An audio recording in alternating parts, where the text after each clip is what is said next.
Sedangkan dia bisa berbuat apa? Kira-kira kalau kita undangkan begitu bahasa Quran. Jadi kata Quran, ayusyrabuna ma la yakhluqu syai'an. Apakah kenapa kok mereka menyembah berhala-berhala yang dia tidak bisa menciptakan apapun? Jadi atas dasar apa kok dia bisa dijadikan Tuhan? Kok dia tidak bisa buat apa-apa? Apa yang bisa dijadikan alasan untuk dijadikan Tuhan itu apa? Bahkan lebih jauh, wahum yukhlaqun. Justru mereka malah diciptakan, mereka dibuat. Jadi ini kira-kira dulu sekian ribu tahun yang lalu kan Nabi Ibrahim juga itu pertanyaannya kepada bapaknya azab tukang bikin berhala. Jadi pertanyaan Nabi Ibrahim itu juga ke bapak, kenapa sih kalian menyembah berhala? Yang tukang buat itu kan bapak sendiri, yang tukang bikin itu, yang katanya dijadikan Tuhan, yang bikin itu bapak sendiri. Kok kenapa disebut? Nah itu pertanyaannya sekian ribu tahun yang lalu Nabi Ibrahim itu juga. Nah sekarang kepada orang musyrik Mekah waktu itu pertanyaan Quran sekali lagi, atas dasar apa berhala itu bisa dijadikan Tuhan? Sementara dia sendiri diciptakan, dia tidak bisa menciptakan apapun. Nah kalau berakal sehat, kira-kira kata, pantaskah yang seperti itu dijadikan Tuhan? Nah, itu satu. Jadi dalam pertanyaan Quran, kalau kita mau menggunakan apa ukuran untuk dijadikan Tuhan itu apa? Dia tidak bisa bikin apa-apa. Itu satu. Lanjut berikutnya, lagi-lagi ukuran kedua kalau mau bisa dijadikan Tuhan itu wala yastadiquna lahum nasra. Tuhan yang mereka jadikan sembahan itu, berhala yang mereka jadikan sembahan itu tidak mempunyai kemampuan untuk memberikan atau menimbulkan bahaya. Jadi ada yang kata para penyembah itu tak menyembah dia. Lalu apakah para penyembahnya itu akan dibuat menderita? Ternyata tidak. Jadi kata Quran, wala yastati'una lahum nasra. Para berhala itu tidak bisa memberikan pertolongan kepada para penyembahnya. Nah kira-kira salah satu ukuran untuk bisa dijadikan Tuhan kalau dia mampu memberikan pertolongan pada umatnya. Nah sekarang umatnya itu para penyembah berhala itu kalau minta tolong pada berhala itu, berhala nggak bisa ngasih pertolongan apapun. Nah ini kasus yang terjadi dulu pada kaum Ad. Kaum Ad itu para penyembah berhala. Mereka sangat mengandalkan itu. Tapi begitu Allah menurunkan angin dingin selama 7 hari 8 malam itu, maka kemudian mereka baru menyadari bahwa berhala yang selama ini mereka andalkan gak bisa memberikan pertolongan apapun. Tapi persoalannya ceritanya sudah terlambat. Sama seperti Fir'aun yang sudah tenggelam, sudah sampai di tenggorokannya, baru dia mengakui Tuhan yang dibawa oleh Nabi Musa dan beriman. Nah itu udah telat. Nah sekali lagi kritik kedua Quran kepada orang-orang musyrik Mekah itu, wala yastati'una lahum nasra. Tuhan yang mereka sembah itu tidak bisa memberikan pertolongan bagi para penyembah. Nah bagaimana dia bisa dijadikan Tuhan? Kira-kira sekali lagi kata Quran, coba pikir. Om dia nggak kasih bisa pertolongan apapun, kok itu yang disembah? Bahkan wala aku sabu yang suruh. Jadi kalau dia apa-apain Tuhannya itu, berhala itu, Tuhannya itu sendiri nggak bisa menolong dirinya. Jadi kalau gaya Nabi Ibrahim kan dikapaki, dihancurkan. Sekian banyak berhala yang kecil-kecil itu dihancurkan, dikapaki. Lalu kemudian kapak itu digantungin di berhala yang paling besar. Tentu gegerlah kerajaan Namrud itu. Ini siapa yang punya ulah ini? Nah, maksud Nabi Ibrahim itu juga. Ya, kalau ingin menyarankan orang-orang umat Namrud itu, kalau memang ini dijadikan Tuhan, lah kenapa waktu dihancurkan itu dia tidak bisa menolong dirinya sendiri? Nah, kenapa yang seperti itu kok tetap dijadikan Tuhan, dijadikan sembahan? Nah, jadi ini kritik kedua Quran. Pertama, la yastati'una lahum nasra. Tuhan yang mereka sembah itu tidak bisa memberikan pertolongan kepada para penyembahnya kalau mereka perlu. Bahkan lebih payahnya lagi, Tuhannya itu sendiri, para berhala itu sendiri tak mampu menolong dirinya. Menolong dirinya pun dia tidak mampu. Nah, lalu kemudian kritik Quran berlanjut lagi. Wa in tad'uhum ilal huda la yattabi'ukum. Kata Quran, wahai para penyembah berhala, jika engkau ajak atau engkau minta agar berhala itu memberikan petunjuk mana jalan terbaik untuk kehidupan ini. Jadi kira-kira kalau kita mudahkan, Quran itu, wahai para penyembah berhala, coba kau tanya, mintalah pada berhala itu, tolong tunjukkan mana jalan terbaik dalam menjalani kehidupan ini. Mana yang jalan hidayah? Itu pasti nggak bisa. Jadi bahasa Qurannya, wa in tad'uhum ilal huda la yattabi'ukum. Jika engkau mengajak, engkau memohon kepada berhalanya untuk diberikan petunjuk, diberikan hidayah, itu la yattabi'ukum. Dia tidak bisa mengabulkan permintaanmu. Ya karena memang lagi-lagi dia tidak memiliki kemampuan itu. Nah, jadi secara tafsiran Quran memberikan pesan lagi, ciri lain yang layak untuk dijadikan Tuhan itu adalah kalau dia mampu memberikan hidayah, mampu memberikan petunjuk mana yang benar dan mana yang tidak. Nah, berhala dia tidak punya kemampuan. Berarti kata Quran, tak pantaslah dia untuk dijadikan Tuhan. Berikutnya, sawa'un 'alaikum ada'awtumuhum am antum shalitun. Nah, sikap berhala itu, kalau engkau memohon kepada dia, para penyembahnya itu datang meminta sesuatu, ya yang berhala itu ya diam aja. Ya kan gak menjawab apa-apa. Para penyembah berhala walaupun berkali-kali memohon, ya berhalanya itu tidak menjawab apa-apa, tidak memberikan apa-apa atas yang mereka atas permintaan mereka. Enggak memohon juga berhalanya itu ya tetap diam juga. Diminta pertolongan berhalanya diam, diminta permohonan berhalanya diam, enggak diminta pertolongan berhalanya itu diam juga. Ya karena memang wujudnya benda-benda macam. Nah, bahkan ulama tafsir mengembangkan ini andai pun manusia menjadikan makhluk lain yang bukan benda mati. Ada misalnya manusia mempertuhankan jin, dia tunduk kepada bangsa jin, atau tunduk kepada manusia sekalipun. Lagi-lagi bangsa jin dan bangsa manusia juga tidak bisa memberikan manfaat dan mudarat kepada para penyembah. Apalagi berhala yang dibuat oleh tangan manusia itu sendiri, lebih tidak bisa lagi. Nah, jadi kata Quran, sawa'un 'alaikum, akan sama saja atas kalian wahai para penyembah berhala, apakah engkau mohon, engkau minta, engkau sembah mereka itu atau tidak engkau sembah.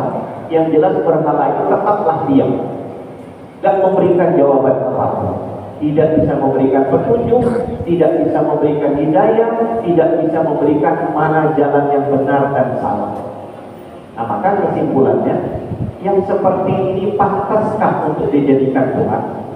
Nah, tentu jawabannya kalau orang berakal tentulah tidak.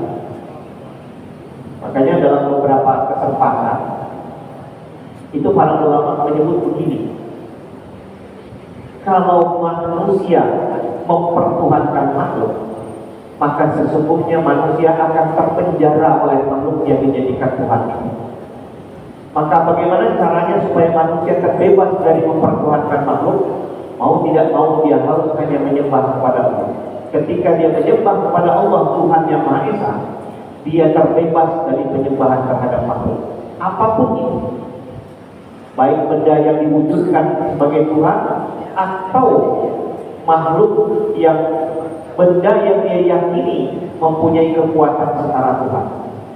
Sekali lagi kata para ulama, jika manusia mempertuhankan makhluk, maka dia akan tersandra, terkurung, terpenjara, terikat dengan makhluk yang disembah.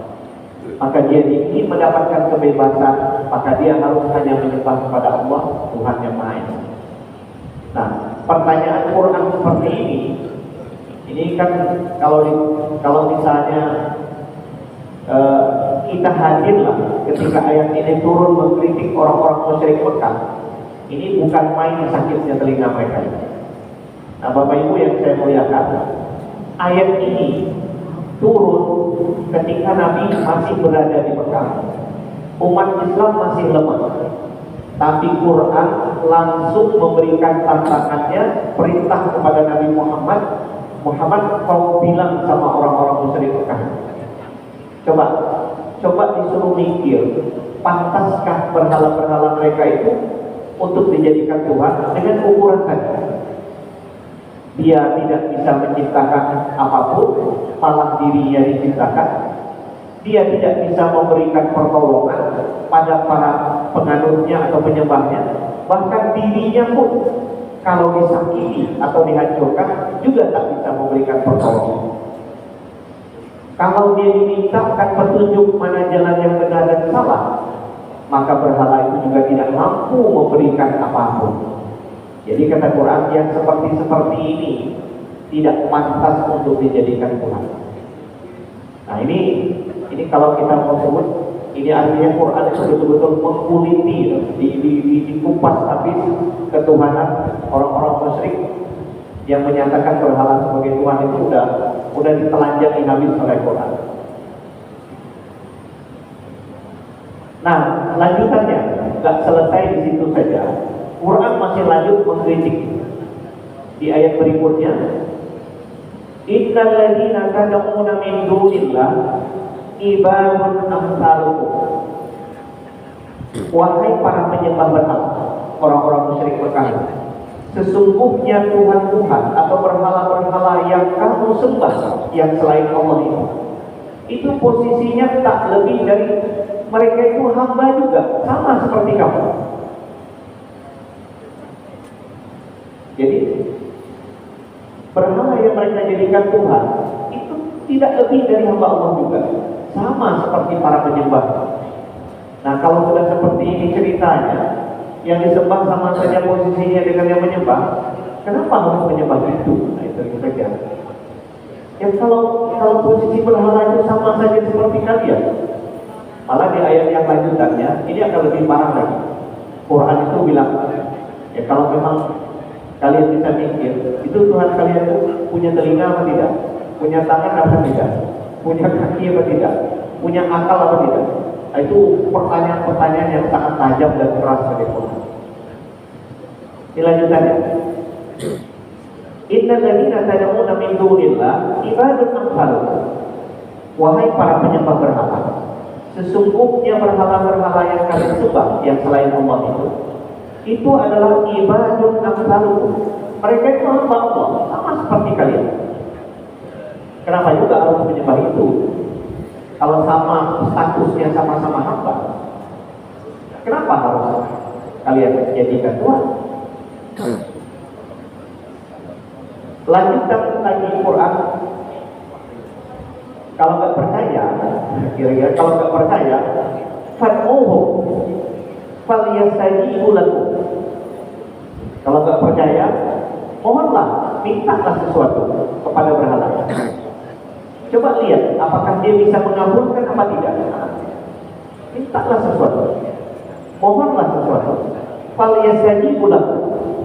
Nah, maka biarkan, suruhlah dia Bisa nggak dia mengabulkan permintaan itu? Bisa nggak dia mengijabah permintaan itu? Kalau memang dia layak jadi Tuhan. Nah, cobalah minta. Nah ini terus-terusan pokoknya Quran mengkritik sesembahan orang-orang musyrik Mekah. Fad'uhu, berdoalah, mintalah kepada berhala-berhala itu. Fal yastajibu lak, maka biarkan apakah berhala itu bisa mengabulkan doa-doa. In kuntum shadiqin, jika kalian benar, anggapan kalian betul, akidah kalian betul bahwa yang namanya berhala itu bisa mengabulkan doa. Nah, coba kita. Mana doa yang sudah terbukti dikabulkan oleh berhala? Nah, itu kira-kira. Lanjut, Quran terus mengkritik. Ini pertanyaan lebih tajam lagi. Alahum arjulun yang sunnah dia. Apakah berhala itu punya kaki yang dia bisa berjalan dengan ini? Nah, karena Bapak Ibu yang saya muliakan, ini dulu sebahagian dari berhala yang ada di Mekah di zaman sebelum Nabi Muhammad hadir itu kan ada wujudnya hanya separuh manusia. Jadi berbentuk patung tapi separuh, jadi separuh ke atas, yang separuh ke bawah itu nggak ada. Ada kadang-kadang hanya dalam bentuk mukanya, malah nggak bertangan. Jadi macam-macam lah pewujudan sesembahan orang-orang musyrik Mekah itu. Nah makanya kemudian kata Quran, kalau memang itu adalah Tuhan kalian, Allahu arjulun yang sudah dia.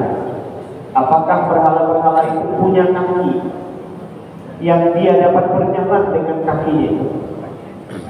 Nah, nampaknya banyak berhala yang dibuat oleh orang musyrik Mekah itu hanya setengah badan. Bahkan setengah badan itu ada yang mencantikkan pakai jenis kelamin. Ini kayak hubal. Itu dalam sejarahnya hubal itu perwujudan dari Tuhan yang berjenis kelamin laki-laki. Sisanya itu adalah perwujudan Tuhan yang mempunyai jenis kelamin perempuan. Nah, seperti itu.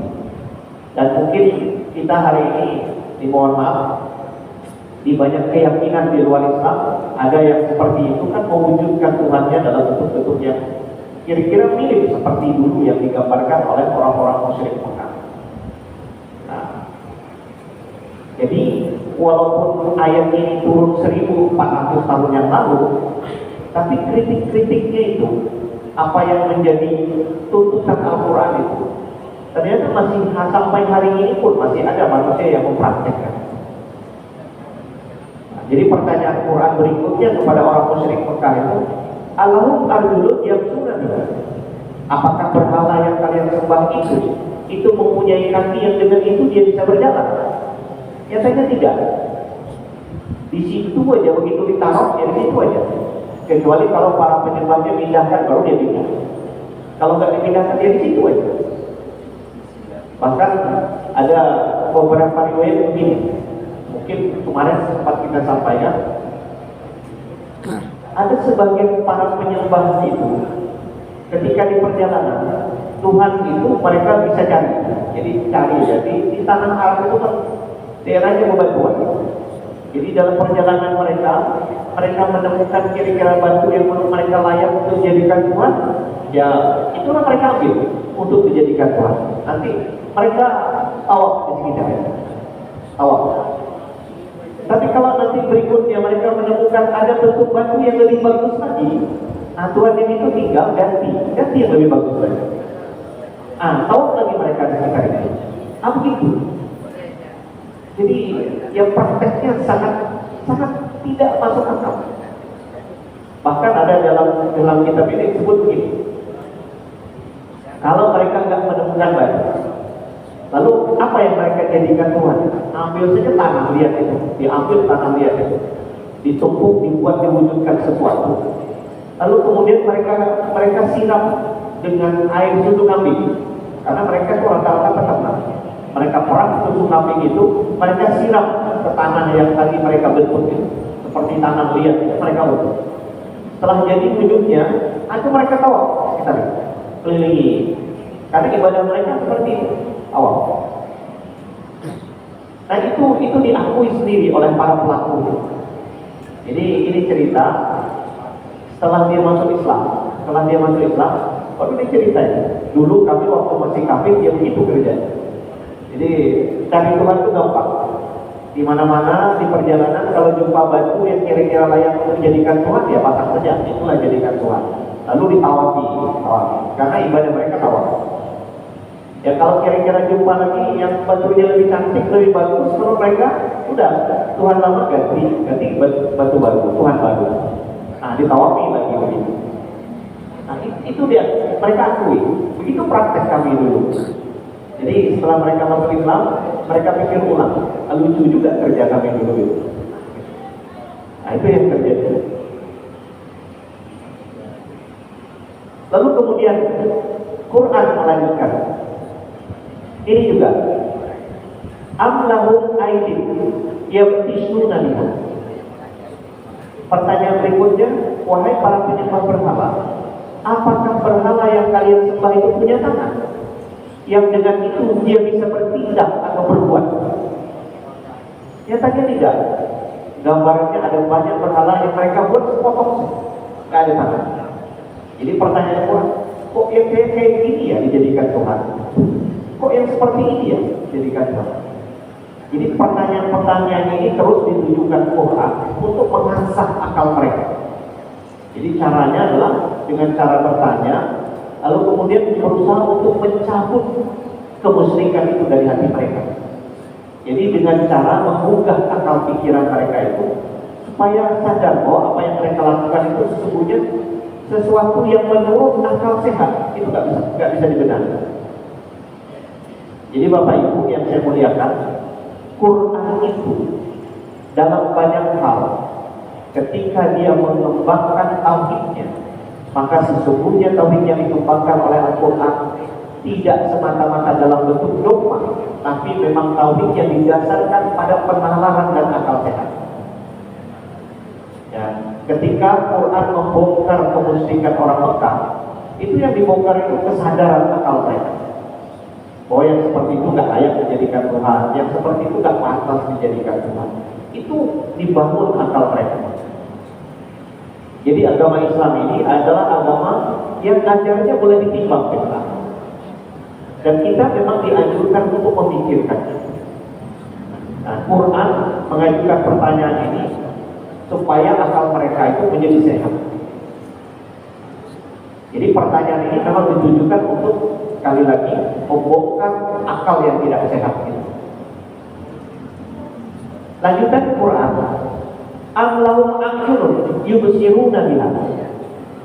Pertanyaan berikutnya, apakah Tuhan berhala yang kalian sembah itu punya mata yang dengan itu dia bisa melihat? Bapak Ibu, walaupun mungkin dalam pikirannya Tuhan itu dibuatlah punya mata, tapi kan dia tidak berfungsi apa-apa. Tuhan berhala itu walaupun dibuat bentuk matanya, tapi kan dia tidak berfungsi apa-apa. Tidak seperti yang kita punya. Walaupun wujud matanya terlihat, tapi mata itu tidak berfungsi apa-apa, tidak bisa lihat apa-apa. Tetaplah dia ukiran batu biasa. Nah, makanya pertanyaan Quran, am lahum a'yun yubsiruna biha. Apakah Tuhan yang kalian sembah itu, berhala yang kalian sembah itu punya mata yang dengan itu dia bisa melihat? Sekali lagi mau tidak mau jawabannya tidak. Walaupun wujud matanya ada di berhala itu, tapi tidak punya fungsi apapun. Kemudian berikutnya lagi, am lahum adzan yasma'una biha. Wahai para penyembah berhala, apakah berhala yang kalian sembah itu punya telinga yang dia dapat mendengar dengan itu? Ya wujudnya mungkin dibuatlah ada telinganya, tapi sekali lagi fungsi sebagai telinga itu tidak berfungsi. Wujud matanya ada, tapi fungsi sebagai mata tidak berfungsi. Wujud telinganya mungkin digambarkan dalam ukiran itu, tapi sekali lagi fungsinya sebagai alat pendengar tidak. Nah maka inti pertanyaan Quran yang kayak itu tuh pantaskah untuk dijadikan Tuhan? Yang seperti itu Tuhan yang digambarkan oleh orang-orang musyrik Mekah itu pantaskah itu untuk dijadikan Tuhan? Nah tentu kesimpulannya pastilah. Nah yang ingin dijawab itu, yang ingin dicari Quran, tentulah tidak pantas itu untuk dijadikan Tuhan. Nah, dan ini yang tantangan paling keras kepada Nabi Muhammad. Quran bilang, "Qul," katakan kepada orang musyrik Mekah itu ya Muhammad. Nah, Bapak Ibu yang saya muliakan, bisa bayangkan Nabi Muhammad di awal dakwahnya itu bukan punya pengikut banyak, posisinya masih lemah, pendukungnya tidak banyak di Mekah, di negeri orang di mana orang musyrik punya kekuatan segalanya. Tiba-tiba Quran nyuruh Nabi menantang kayak gini kepada orang musyrik Mekah. Apa kata Quran kepada Nabi? Ini perintah Quran kepada Nabi. "Wahai Muhammad, katakan pada orang musyrik Mekah, kalau kalian tetap menganggap bahwa berhala itu sebagai Tuhan, ud'u syuraka'akum." Itu panggil Tuhan kalian. Panggil bahwa sini Tuhan kalian itu. "Sumakiduni." Kemudian suruh Tuhan kalian itu yang berhala-berhala, suruh dia membuat sesuatu saya ini jadi mudarat. Entah dibuat sakit, entah dibuat apa. Coba. Ini Nabi dalam posisi lemah, Quran nyuruh gitu. Itu kalau coba diamuki oleh orang Mekah semekahan itu bisa gawat tadi. Dalam posisi kita tak punya kekuatan, tak punya daya apapun, tiba-tiba Quran nyuruh Nabi Muhammad ngomong sama orang-orang musyrik Mekah itu, kau tantang Tuhannya itu, suruh Tuhan itu mendatangkan mudarat bagi itu. Coba tengok apa yang bisa dilakukan Tuhan. Nah itu kalau kita lah misalnya berdakwah kayak gini di tempat ini, nggak berani ngomong. Tapi kata bukan itu, dan ayat ini disampaikan oleh Nabi. Nabi kan nggak bisa menolak. Kalau begitu perintah Quran ya mau ngapain? Apapun resikonya ya disampaikan. Nabi itu tidak sepotong ayat pun pernah hilang dari yang seharusnya Nabi sampaikan, semua yang disampaikan. Apapun resikonya. Ini padahal nih, kalau ngomong ini di tengah orang-orang musyrik Mekah, itu bahayanya luar biasa. Itu bisa dikepung sekampungan. Tapi Nabi harus sampaikan. Jadi kata Quran, "Wahai Muhammad, katakan kepada orang musyrik Mekah." Apa yang harus kau katakan? "Ud'u syuraka'akum." Panggil Tuhan-Tuhan kalian. Oh, "Tumakiduni." Kemudian suruh dia berbuat sesuatu yang bisa mencelakakan saya. Apa saja pokoknya silakan. Bisa nggak? Saya mau lihat, bisa nggak Tuhan itu membuat saya menjadi celaka? Lebih-lebih lagi, fala tunzirun. Jangan tunggu-tunggu besok, sekarang aja. Jangan tunggu-tunggu besok. Fala tunzirun. Jangan ditunggu-tunggu besok, jangan ditunda-tunda. Sekarang aja. Saya tunggu sekarang. Oh ini tantangan luar biasa berarti. Tapi ini perintah Quran kepada Nabi.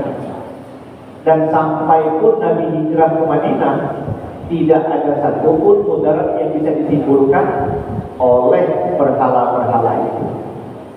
Nah, begitu cara Allah ingin meyakinkan orang-orang musyrik Mekah bahwa sembahan-sembahan mereka itu semua tidak memiliki kelayakan untuk dijadikan Tuhan. Semua persyaratan sebagai Tuhan itu enggak mereka punyai. Enggak ada yang pantas untuk dijadikan Tuhan. Nah, lalu kemudian dengan keyakinan yang penuh, Allah perintahkan kepada Nabi Muhammad, "Inna waliyallah alladzi nazzalal kitab." Sesungguhnya yang akan menjadi pelindungku. Ini, wahai Muhammad, kau ucapkan kepada orang musyrik Mekah itu, bilang sama mereka, sesungguhnya yang akan menjadi pelindung, wali bagiku. Kata wali itu dalam bahasa Arab itu punya banyak makna. Jadi kalau ditelusuri, Tapi makna kata wali itu tersimpul di dua makna utama. Pertama, wali itu artinya adalah orang yang mempunyai wewenang untuk mengatur sesuatu, itu disebut wali. Makanya kalau kita itu di kampung, misalnya kalau satu negeri atau desa itu ada Pak Wali, Pak Wali. Nah, wali itu kan artinya diberi wewenang untuk mengatur desa itu wali juga maksudnya. Lalu kemudian wali itu bermakna adalah orang yang mempunyai kedekatan dengan sesuatu. Maka dalam istilah tasawuf, para wali yang dijamaknya bentuk aulia Allah, itu artinya adalah orang yang mempunyai kedekatan kepada Allah. Tetapi jangan dikira bahwa syaitan tidak punya wali. Syaitan itu juga punya wali. Makanya Imam Ibnu Taimiyah itu pernah menulis sebuah kitab kecil. Itu judulnya begini: Perbedaan antara wali Allah dengan wali syaitan. Saya punya buku itu dan saya baca Al-Farqu Baina Wali Allah wa Wali Syaitan. Jadi ternyata syaitan itu punya walinya juga. Artinya orang-orang yang dekat menjadi pengabdi syaitan itu disebut wali syaitan. Nah sekarang Allah perintahkan kepada Nabi, wahai Muhammad, tegaskan ini kepada orang musyrik Mekah. Sesungguhnya yang akan melindungiku, yang akan membelaku, yang menjadi pendukungku adalah Allah. Allah yang mana? Allazi nazzalal kitab. Allah yang telah menurunkan Alkitab ini, Al-Quran. Inilah yang akan mendukung. Maka insya Allah tidak akan ada mudarat yang bisa ditimbulkan oleh berhala-berhala ini. Wa huwa yatawalla shalihin, dan Allah juga akan melindungi orang-orang yang saleh. Pesan terakhir ayat ini luar biasa. Jika ingin mendapatkan perlindungan berlindunglah, mencarilah perlindungan kepada Allah. Karena Allah akan melindungi semua orang-orang yang saleh. Jadi dengan iktikad yang kuat, Nabi diperintahkan bahwa Allah akan melindungi saya, dan Allah juga akan melindungi semua orang-orang yang saleh. Nah inilah akidah yang ingin ditanamkan oleh Al-Quran. Nah Bapak Ibu yang saya muliakan, mungkin ini yang bisa kita sampaikan dalam kesempatan ini. Mohon maaf atas segala kekurangan dan kekhilafan. Billahi taufiq wal hidayah. Assalamualaikum warahmatullahi wabarakatuh. Bismillahirrahmanirrahim. Alhamdulillahirabbil alamin, wassalatu wassalamu ala asyrofil mursalin sayyidina maulana Muhammadin wa ala alihi wa sahbihi ajmain. Allahumma anfa'na bima 'allamtana wa 'allimna ma yanfa'una wa zidna ilman nafi'an wa hidayatan wa tawfiqan. Allahumma ij'alna minal ulama'il 'amilin. Rabbana atina fid dunya hasanatan wa fil akhirati hasanatan wa qina adzabannar. Walhamdulillahi rabbil alamin. Assalamualaikum warahmatullahi wabarakatuh.